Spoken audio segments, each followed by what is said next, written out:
สบายดีทุกคนมื้อนี้เฮาได้มาวัดมหาโศกเด้อตอนนี้เรากำลังมาฮอดบนจอดรถใหญ่วัดมหาโศกบรรยากาศก็จักฮ้อนแน่เป็นธรรมชาติเลยเนาะไปเอาไปเบิ่งกันเลย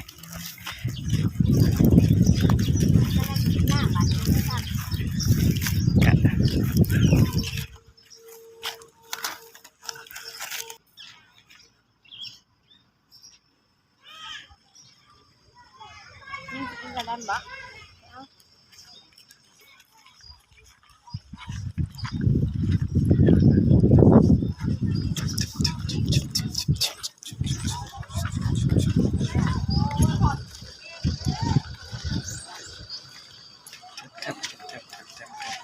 แทบสาวอยากกินกระแลมเลยนี่กระแลมแน่นี่พอลูกเอาตัวนี้เอาจะจังอ่ะจอกเท่าไรจังนี้จัง5จังนี้จัง10เอาจอกเอาจักจอก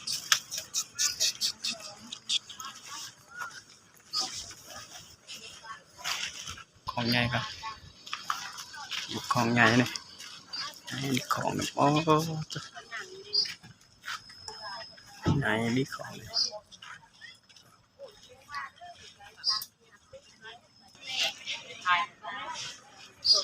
ถวายนะไม่ออกเองนะไม่ออกแก้วคุณทำราชีใบน้องมันอย่างเราตอนนี้ทุกคนทำงานปัจจัยหาที่พันธีต่อสาธุอภิวาทนามาเตภวัตวันตรายตีคอดังอะไรมินตีคอเอาตีประกาศเบิ่งดูมาลูกคอยตีของดังอะไรโอ้คนบุญมีนะคนบุญมีได้นี่ได้ลูกสาวคอยตีของอีก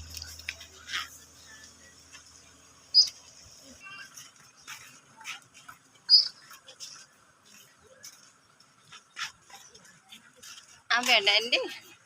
สวยงามเฮ็ดเองนะฮะผู้เฮ็ดเป็นยังเฮ็ดอยู่บ่ถอย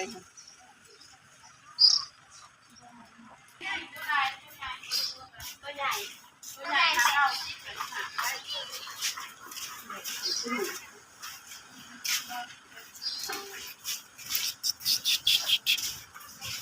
ลูกสาวอยากกินนมลูกสาวอยากกินนม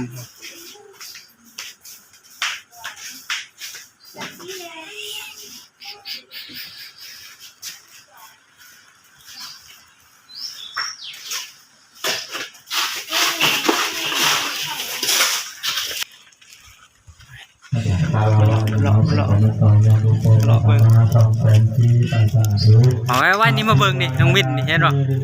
จังวุฒาปัจจายโนจัตตาโลธรรมสาวแดด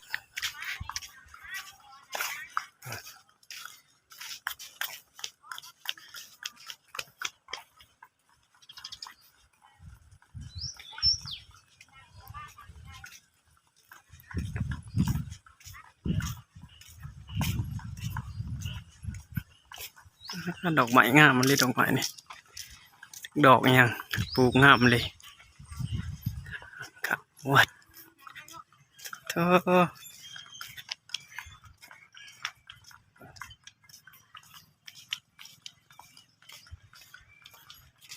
กำลังสร้างใหม่ในวัดนี่เป็นวัดโด่งดังใหม่ๆยังไงกำลังดังนี่พญานาคเบิ่งพญานาคนี่พญานาคใหญ่พญานาค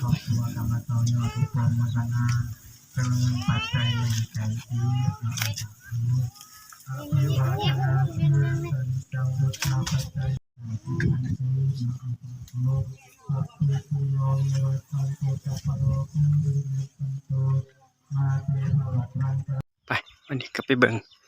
พญานาคใหญ่พญานาคใหญ่ยาวนะพญานาคโอ้ดิท้องฟ้าก็ได้เปรี้ยงๆเลยท้องฟ้านี่ก็ได้นี่พญานาคใหญ่นี่พญานาคอยู่วัดมหาโศกไปเบิ่งเลย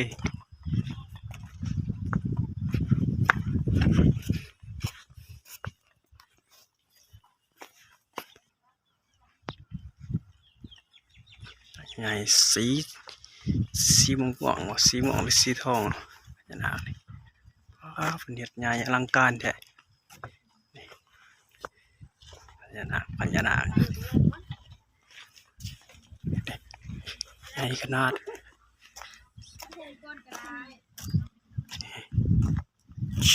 หลานเบื่อโลกเอ้าอยากดิ่งเอ้ามันร้อนแดด เมืองพญานาค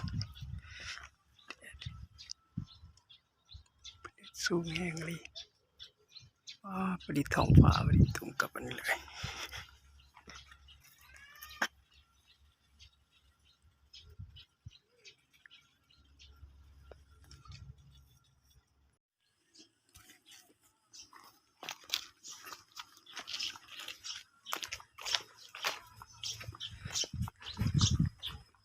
กำลังสร้างบุทันเลยสร้างพญานาคใหญ่อยู่ที่วัดมหาโศกเสียดน้ำตกอย่างนี้มาเบิ่งพระใหญ่วันนี้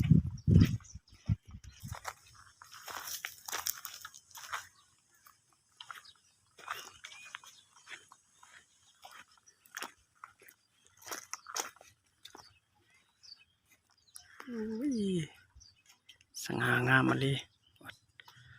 มหาโศก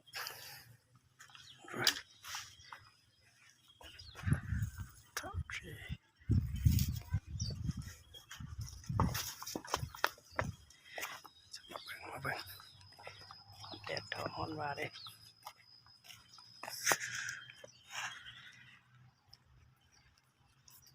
เบิ่งท้าวเวสสุวรรณนี่พญานาคเบิ่งได้ทุกมุมมองเลยนะท้าวเวสสุวรรณนี่คือพระองค์ใหญ่นี่ใหญ่แท้ใหญ่ว่านี่สง่างามสีขาว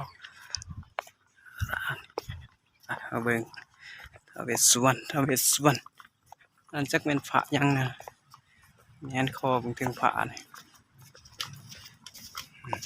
ท้าวเวสสุวรรณถือไม้ตะบองเพชรสิ่งศักดิ์สิทธิ์ทั้งหลาย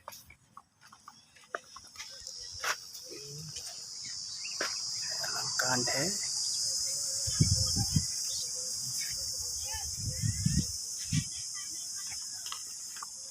เบิ่งด้านหน้าโอ้โหคำอุตสาห์แต่ละมือนี่บ่ธรรมดาเนี่ยแหวนเพิ่นคือวงใหญ่เลยเหรอ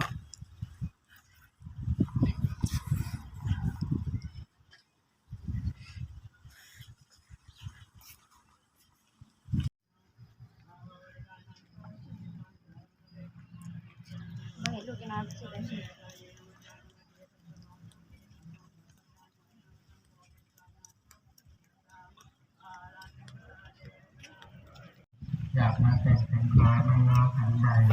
นานาหมู่เป็นระดับเราก็มีความรู้ถึงความสวยงามการเดินทางนี้คือเรื่องของเป็นอย่างเป็นเจริญจากทางการเงินอย่างเป็นสิ่งที่ดีอะไรที่นักเรียนเป็นทางนี้ในหลักของทางการที่ยาวการ เบิ่งพญานาคใหญ่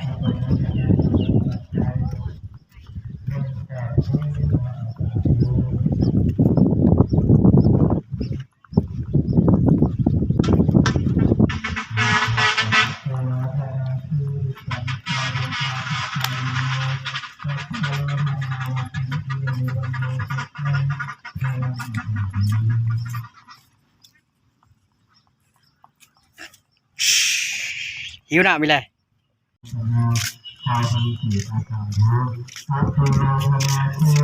ได้รอบสุดท้ายพวกพระจักพระยังนะ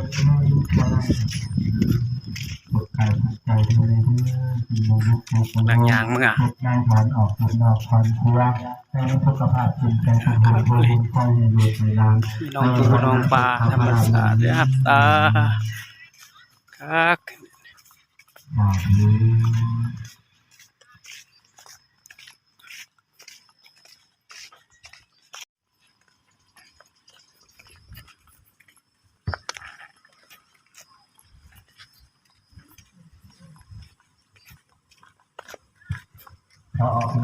ไทยสวรรค์มาจากบ้านอื่นน้ำพร้อมนะลูกเนาะจะมาต่อยอดอุปโภคในฐานะเป็นเงินปัจจัยที่พันอยู่ในระหว่างเนาะอาคารีที่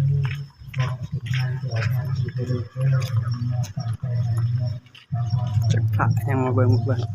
มีสะพานนี่ได้เนี่ยสะพานขาบอีกนี่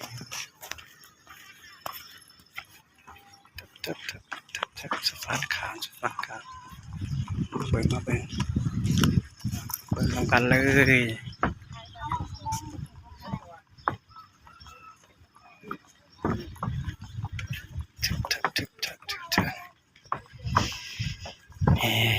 ิ่งนี่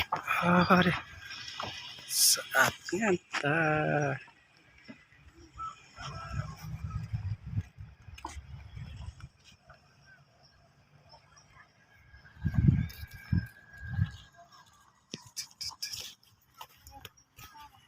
เอาพี่น้อยเอาพี่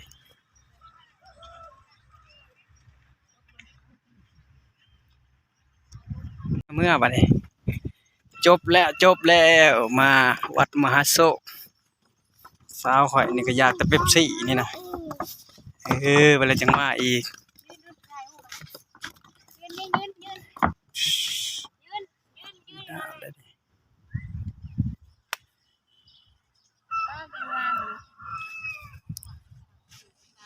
ถึงเวลากลับแล้วเมื่อบัดนี้ถึงเวลากลับแล้วบัดนี้อำลาพัดจากวัดมหาโศกมื้อหน้ามาใหม่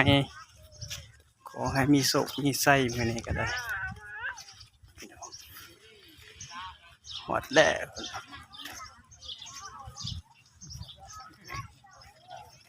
กลับเลย